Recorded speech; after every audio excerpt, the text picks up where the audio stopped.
So, hello, welcome everybody to our online presentation on the Leuphana student seminar on the RCE assessment.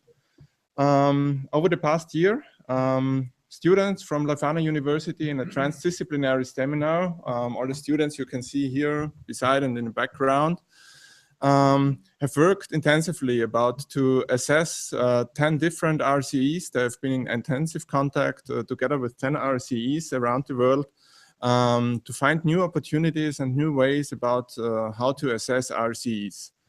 In the course of this work, students have worked on finding out also interrelations between the nexus of policy, practice, education, and research. So what are the different roles between those different nexus elements within the RCEs? How do they work together? And how can we improve the work within RCEs so the impact and transformation of sustainable development receives further attention? I'd like to shortly introduce the four groups who will present today. On my left side, I'll start with Rebecca from the youth group. Then it's Jonas from group health. Then on my right side, policy group Jörn will present. And on higher education, Julian will present the outcomes of their groups. In the presentation, you found out that there are also two groups on youth and health. And those were two aspects that the groups were looking also more intensively into. So on the one side, it was about how RCEs work, and on the other side, about the work, especially in the fields of youth and health. So you'll learn a lot about what RCEs in the global community are doing about youth activities and health. So long about the development of the seminar, and now we're going to start with our presentations. Please, Rebecca, if you'd like to start with your group. Yeah. So hi, I'm Rebecca. I'm from the youth group, and we basically focus on the communication of young people within the RCEs, but also globally between different RCEs. And we wanted to really understand how the communication works and what is important about the communication. Yeah, that was basically the main focus so far. Thank you very much.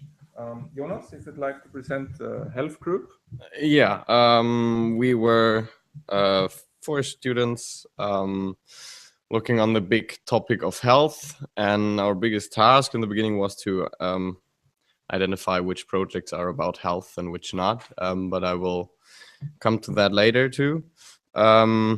Yeah, and basically we were looking for single representative projects and structures within RCEs, and we wanted to assess them basically. Okay. Then Jörn from policy. Yeah, hello. I'm Jörn. My colleague Micha is doing the technical stuff today. And our issue as policy group was the influx of different factors on the work of RCE, and especially the influence of policy and the other way around, the influence of the RCE on the policy. Thanks. And last but not least, higher education, Julian. Yes. Yeah, good afternoon, everybody. We're the group targeting higher education institutions.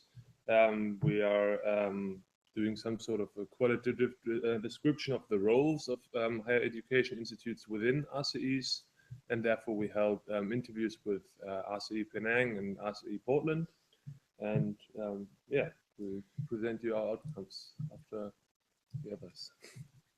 Thank you very much. The presentation will look like that. I'll have 3 specific questions to each of the groups, and then we'll open up also the discussion with you, our listeners of this presentation. The whole presentation will be also recorded and will be then available also afterwards on YouTube.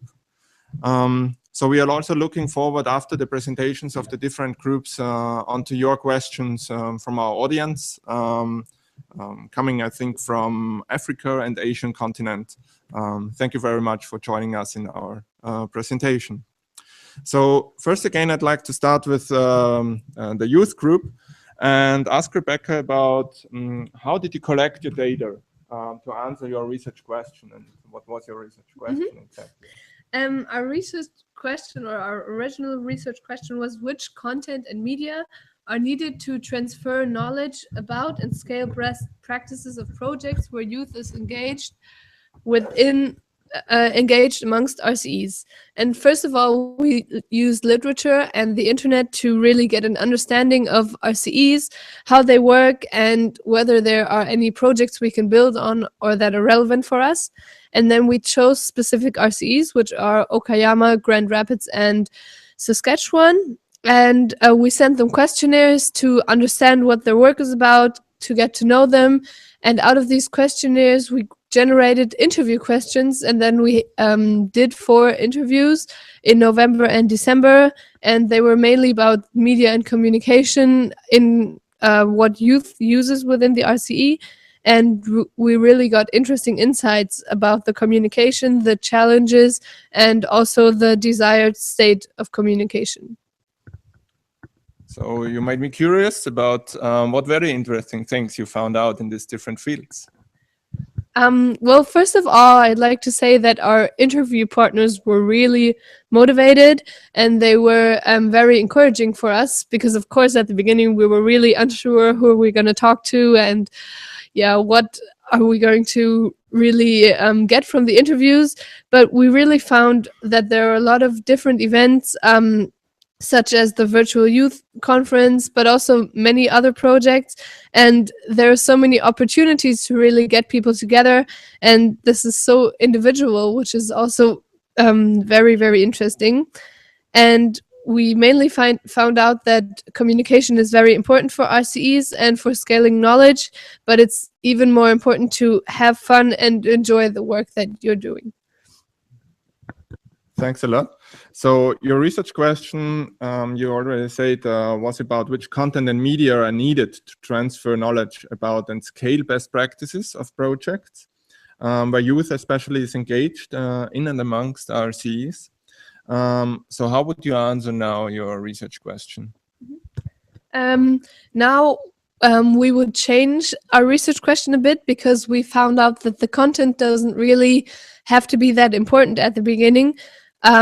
But that you really have to engage the communication first, and it doesn't really have to be about the projects, but just to get people together in any way. And so we would change the research question to: how should young people from RCEs communicate about projects, problems, and organizational aspects in order to exchange knowledge and scale best practices? So we really want to say that it's better to give a stimulus for communication rather than really defining one method, which we thought would be important. So our first idea was to kind of create some fact sheet or something which every youth project can fill in around the world, and then we have a big database where everyone can have access to and look at the other projects. But on the way, we really found out that that doesn't make that much sense. Because you really need the freedom to find what fits to your RCE. And as I said before, communication really needs to be fun, and it doesn't have to be much communication as long as it's good communication. So we found out that a lot of people feel flooded by the emails, or that the platform reports aren't read that often, but that other events, such as a candle night in Okayama, was very popular, or the recognition event in Saskatchewan.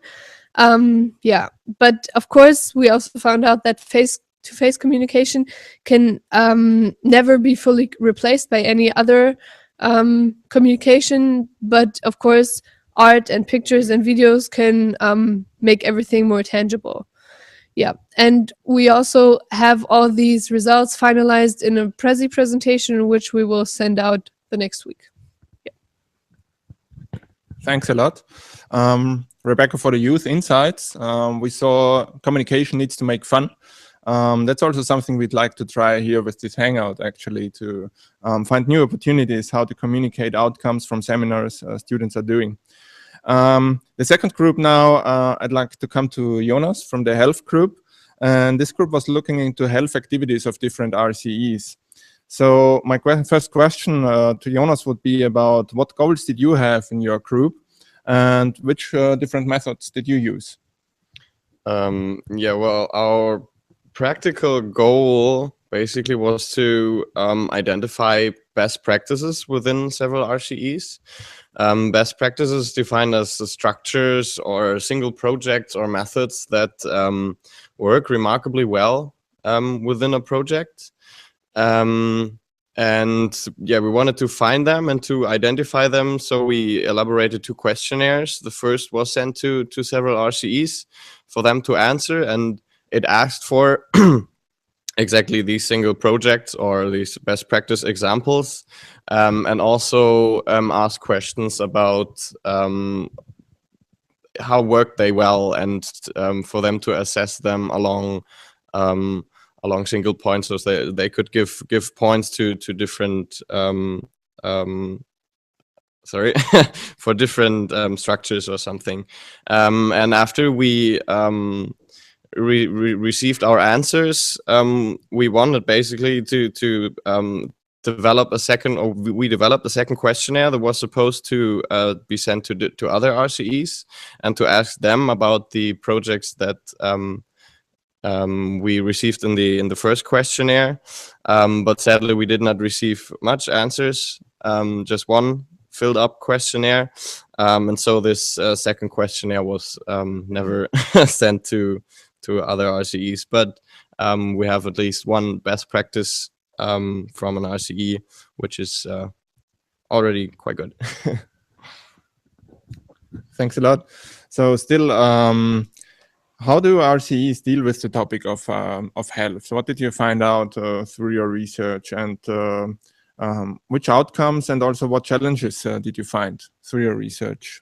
Yeah, as I said, we did not identify much best practices, but we found out quite a lot about health. And health is a holistic issue, I think, for many RCEs.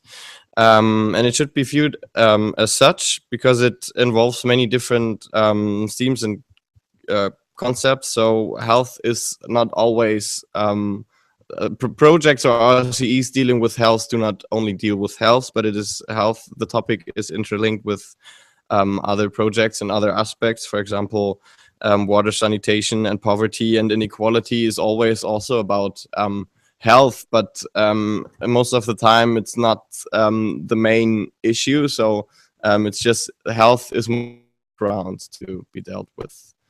Yeah, and for example, we were in contact with the RCE in Espoo in Finland, and they're similar to many other European countries. The number of elderly people is quite high there, and they initiated a project where young students meet elderly people. And here also, I think the main aspect is not health, but to develop intergenerational communication, but also it has many benefits for within the topic of health. So the students can help the elderly people if they have problems or something like that.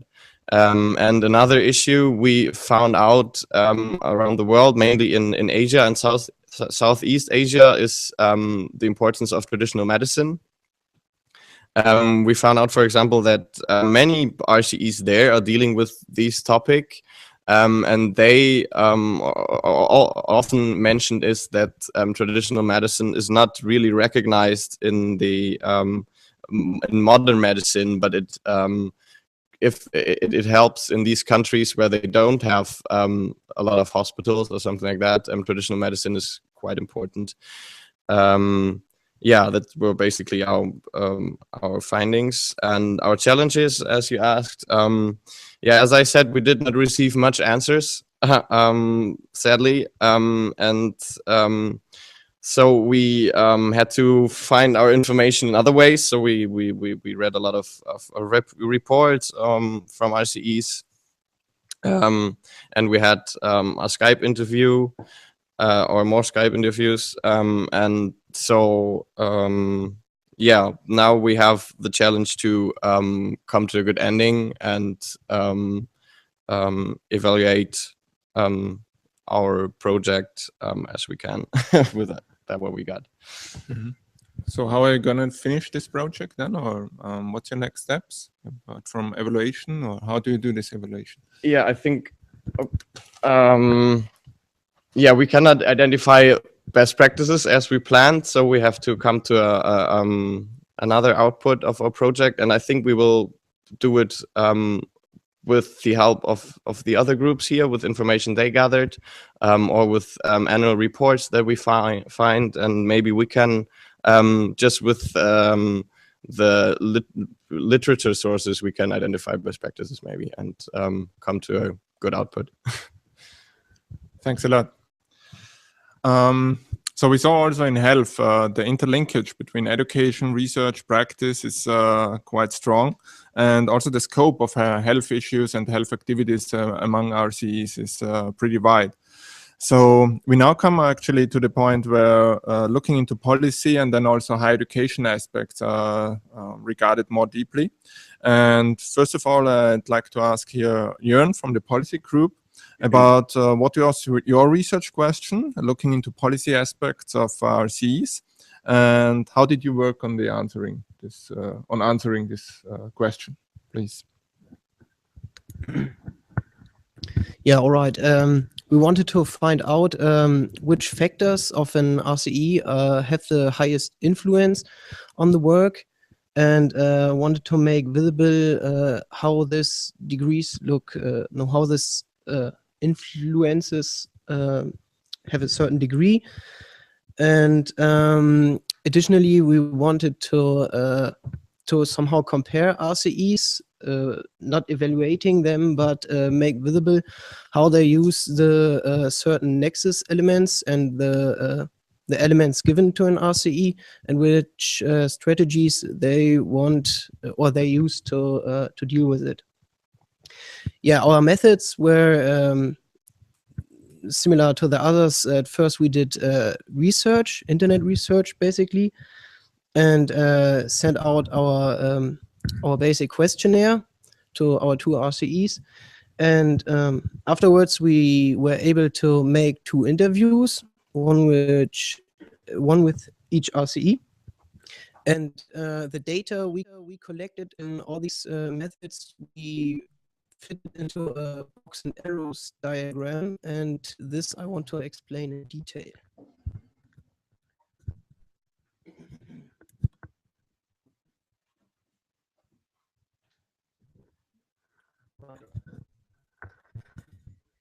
Yeah, this is how our outcome looks. These are the different factors that are influencing the RCE, which is always in the middle. And within the degree of these arrows, the size of these arrows, you can see the degree of influx the different factors have on each other. And yeah, we started with a very basic model of RCE, which contained the nexus elements we already mentioned, but also regional problems, governmental conditions, and motivational factors. And yeah, extra factors that are somehow not in this very basic model are added and held into a different color. So you're coming from the background here. Your mining RCEs have been that you have interviewed were RCE Tongyong in South Korea, and the other one was RCE KwaZulu-Natal in South Africa. What specialities did you find out using your methodologies about those RCEs?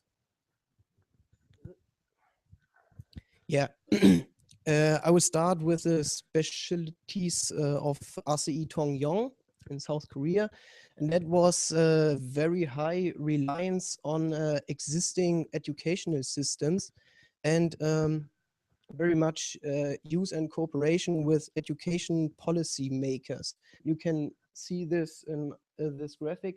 Here's very much influx on community and schools via teacher training, but there's also city policy, which very much contributes towards education and also sustainability. And with this policy, it was able for this RCE to make the ESD mandatory and implement them in schools, by law, so to say. Yeah, and this is also the basic way how to achieve ESD. The projects which are very special for RCEs are not that highly mentioned.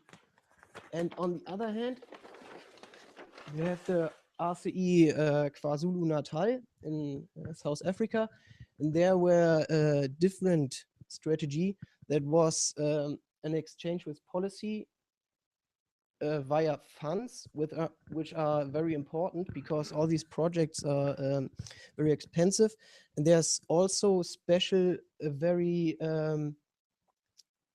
high influx of economy strategies, and that is, for example, to give people sustainable jobs, so to say.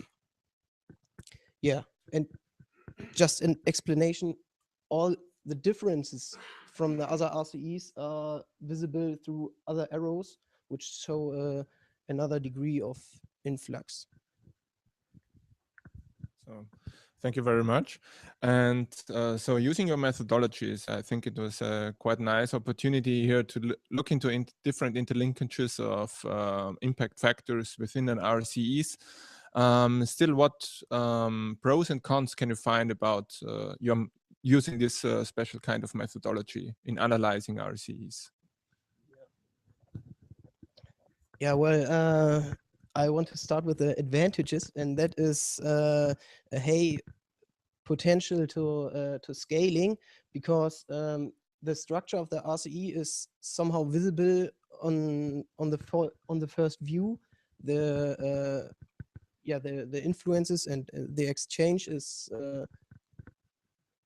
visible on the first hand, and it is, as I said, also possible to quickly compare RCEs to others and watch differences in the strategies. And the disadvantages are that we don't use any mathematical parameter, so that this method is not somehow comparable. And of course, which is inherent in the first look methodology, is that we don't go that far in detail, which is sometimes the most interesting point. Thanks a lot, Jörn, for this analysis on your methodologies and also on your insights of the policy group. As a next, actually, we move forward to the next group of higher education with Julian, who will present us the role of higher education within RCEs. So what we have had so long was actually youth, health, looking on the more topical aspects, and then now policy and higher education looking into parts of this nexus of education, research, policy, and practice, whereas practice is actually coming through all of those different groups. So, Julian, now higher education, what role does higher education institutions play within the RCEs? What insights could you find here? Well, first of all, higher education institutes will be a scientific partner and source for academic input for all of the RCEs in general. But, excuse me, there is a fine distinction between RCEs, which have a really strong higher education institute as a scientific partner, and there's others who are not really centered around a higher education institute. We have numbers. It says that 70% of the RCEs are embedded directly within a higher education institute, and there's a number of outcomes, both rather positive and or maybe negative aspects of both sides. But this is a general distinction that we made, and I'll come to the closer results. Thanks a lot. So you already mentioned there were positive and negative sides. What chances or risks arise from that role of higher education within RCEs? Well, first of all, I'm going to go into a bit of detail for those RCEs which have a really strong higher education institute. It provides the opportunity to recruit. There's a lot of skilled people at the university which can actually contribute to the RCE in one way or the other. There's with RCEs with a strong higher education institute. There's also we found out that sometimes the RCE is some sort of a unique feature for the university, which sort of sharp has a like one for a reason, provides helps the university sharpening the profile, also in the university's position of fighting for prestige or funding or students maybe. We found this situation, and there's first of all, it really provides opportunity to get a lot of money because once the whole university has a sustainability goal, then the RCE within will be of a really strong character. But it's also it's also can also result as, or turn out to be a bit of a problem, because if there's only one strong higher education institute, it obviously it's gonna put off other higher education institutes, and since a variety of universities or other institutes will always help to improve the interdisciplinary or even transdisciplinary approach. This is a critical point. For those RCEs with rather weak or which are not based right around higher education institutes, they had the big advantage that they are perceived with lower engagement barriers, since they are not perceived as academic, so many people who don't have an academic background will find it easier to engage, which is really an important point here. As I said, it provides opportunity to collaborate with a number of different higher education institutes, which again will help deepening transdisciplinary approaches. And on the other hand, it's obviously the problem of having a bit of insecurity in the planning or the funding in many cases, and also it's difficult to find people who are committed for a long time, and also who are really skilled and are able to contribute in a really intense way. Thanks a lot. So you mainly worked or have also interviewed RCE Penang in Malaysia, as well as RCE Greater Portland in US. Coming from your experience, doing also online research or research from your literature, what are your recommendations now to RCEs or also to higher education institutions? How can they best be engaged within RCEs? Well, obviously, as I said before, there's positive aspects on both ways RCE is structured in or around higher education institute.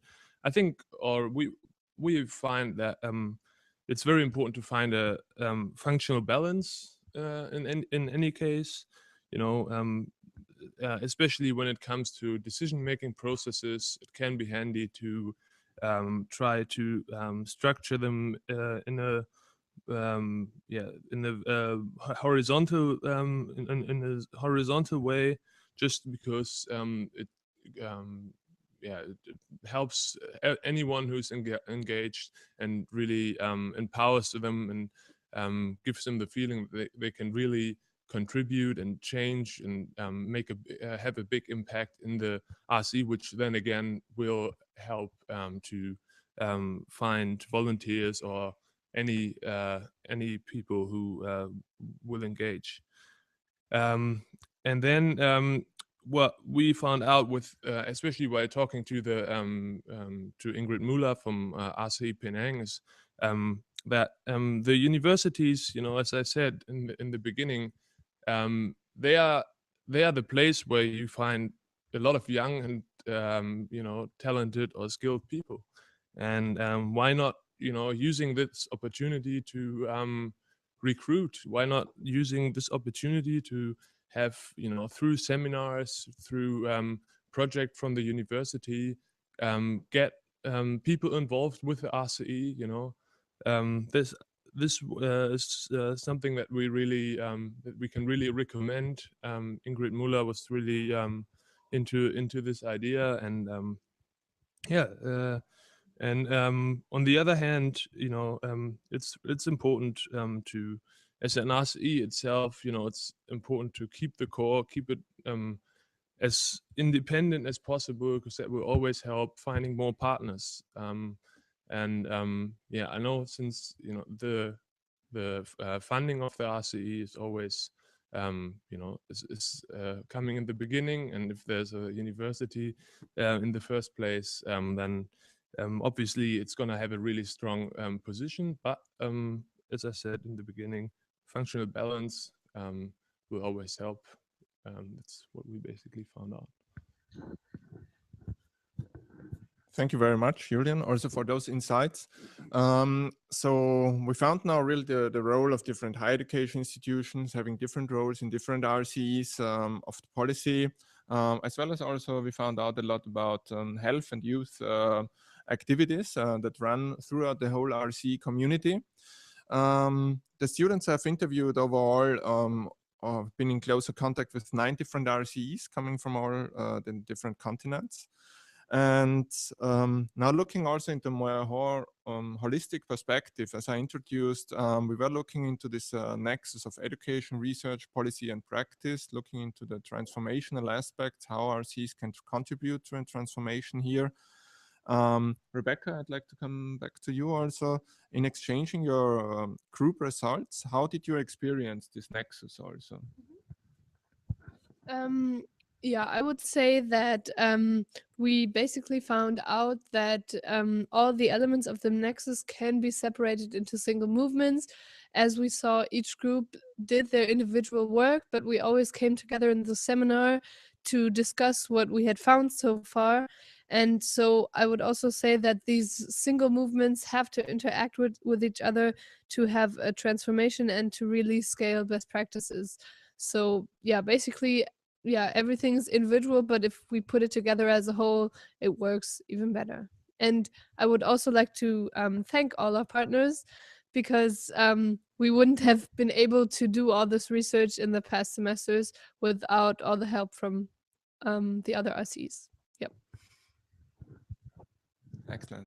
Report. The students are now working on a quite comprehensive final report of this whole year seminar, where they look into all the different groups and also interlinkages, looking also into theories and practice of transdisciplinary research, how universities actually can also serve through those seminars in the RCE community. And so we are looking forward to the next seminar. We are looking forward to the students keeping exchange with RCEs through different opportunities probably. And so we'd like to thank you very much for your participation in this online presentation. Something you would like to add on this? Pretty much it. Thank you very much. Thanks a lot.